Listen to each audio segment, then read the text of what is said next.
مسئلہ یہ ہے کہ شرعی مسائل سمجھنے کے لیے پہلے اصول ذہن میں رکھ لیں کہ اصل الاصول جو ہے سب سے پہلا ماخذ شریعت کا وہ قرآن ہے، اور روایت کا اصول یہ ہے کہ جو روایت قرآن کے موافق ہو وہ رسول پاک کا فرمان ہے، اور جو روایت قرآن سے ٹکرائے وہ رسول اللہ کا فرمان نہیں، وہ اللہ کے رسول پر جھوٹ ہے۔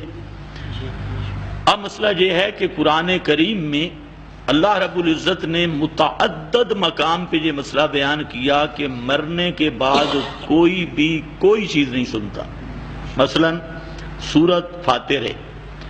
22واں پارہ آیت بھی 22 نمبر، یہ آپ گھروں میں ترجمہ دیکھ لیں،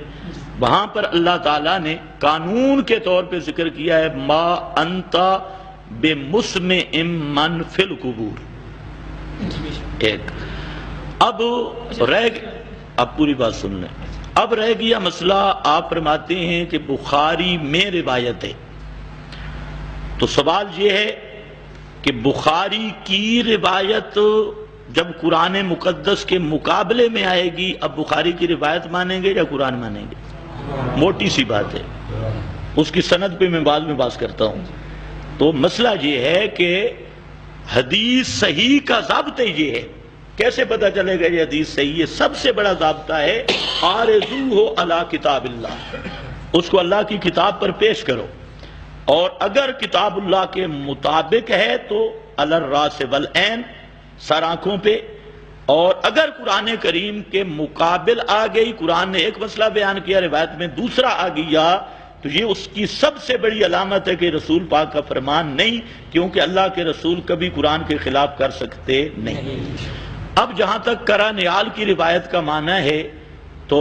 پہلی بات یہ ہے کہ اس روایت کے صریح لفظ قرآن کے خلاف ہیں، اور یہ میں نہیں کہہ رہا، امام شامی رد المحتار میں امام شامی پہ یہ سوال ہوا، بہت بڑا امام ہے، کہ تم کہتے ہو مردے نہیں سنتے اور قرآن پاک کی آیات بتلاتے ہو، لیکن یہاں پر مردہ جوتوں کی آڑ سنتا ہے، تو امام شامی رحمہ اللہ نے لکھا ان صح سندہ ولکن معلول لعلت تقتضی عدم ثبوتها بہی مخالفتہ للقرآن۔ امام شامی فرماتے ہیں کہ اگر بالفرض کی سند صحیح بھی ہو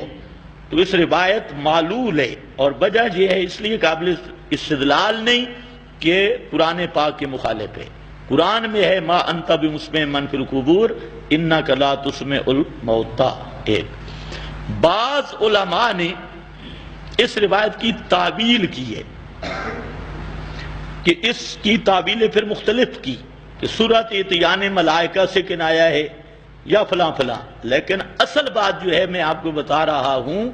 کہ قرآن پاک کی نص قطعی کے مقابل اس روایت کا کوئی مقام نہیں۔ ایک رہ گیا دوسرا واقعہ کلیب بدر کا، وہ جو بدر میں کفار پڑے تھے، تو اب ذرا سننا، بخاری میں آپ نے کہا یہ حدیث ہے، تو یہ بات بھی بخاری میں ہے کہ وہ روایت جب ام المومنین کے سامنے پیش کی گئی کہ حضرت عبداللہ ابن عمر کہتے ہیں کہ آپ صلی اللہ علیہ وسلم نے فرمایا انہوں نے سنا ہے، تو ام المومنین نے فرمایا کہ اللہ کے رسول یہ کیسے کہہ سکتے ہیں؟ واہلا ابن عمر بھول گئے ہیں، عبداللہ ابن عمر سچا آدمی ہے لیکن بھول گئے ہیں۔ فرماتے ہیں وہ ایک اور مقام پہ بھی بھولے ہیں، وہ مقام کیا ہے کہ اگر مردے کے رشتہ دار روئیں تو ان کے رونے سے مردے کو عذاب ہوتا ہے، فرمایا وہاں پر بھی بھول گئے، یہاں پر بھی بھول گئے، رحم اللہ، اللہ کی رحمت ہو ان پر۔ تو پھر مسئلہ کیا ہے؟ فرماتی ہیں کہ کوئی عمل کرے اور سزا بھگتے، اور یہ کیسے ہو سکتا ہے؟ قرآن میں لا تزر وازرۃ وزر اخری، کہ روئیں رشتہ دار اور سزا مردے کو ملے، تو یہ تو قرآن کے خلاف ہے۔ اسی طرح مردوں کا سننا، قال اللہ ما انت بمسمع من فی القبور انک لا تسمع الموتى، یہ دونوں آیتیں ام المومنین نے پڑھی۔ باقی رہ گیا وہاں، تو فرماتی ہیں کہ اللہ کے رسول کا یہ مقصد نہیں تھا کہ یہ میری بات سن رہے ہیں، بلکہ سننا کو علم لازم ہے۔ مطلب یہ ہے کہ دنیا میں میں نے جو دعوت دیتا تھا کہ میرا مسئلہ مانو نہیں تو جہنم میں جاؤ گے، اب یہ جہنم میں پہنچ چکے، اور انہیں یہ پتہ چل چکا ہے کہ محمد کی دعوت حق تھی جی. تو بعض علماء نے یہ کہہ دیا اصل معنی تو یہ حضرت عائشہ کا ہے اور یہ بخاری میں بخاری کے اندر ہے.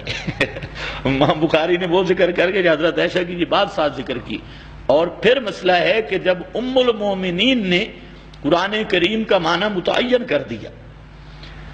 اور 110 ہجری تک صحابہ کا زمانہ ہے، آخری صحابی 110 کو فوت ہوئے،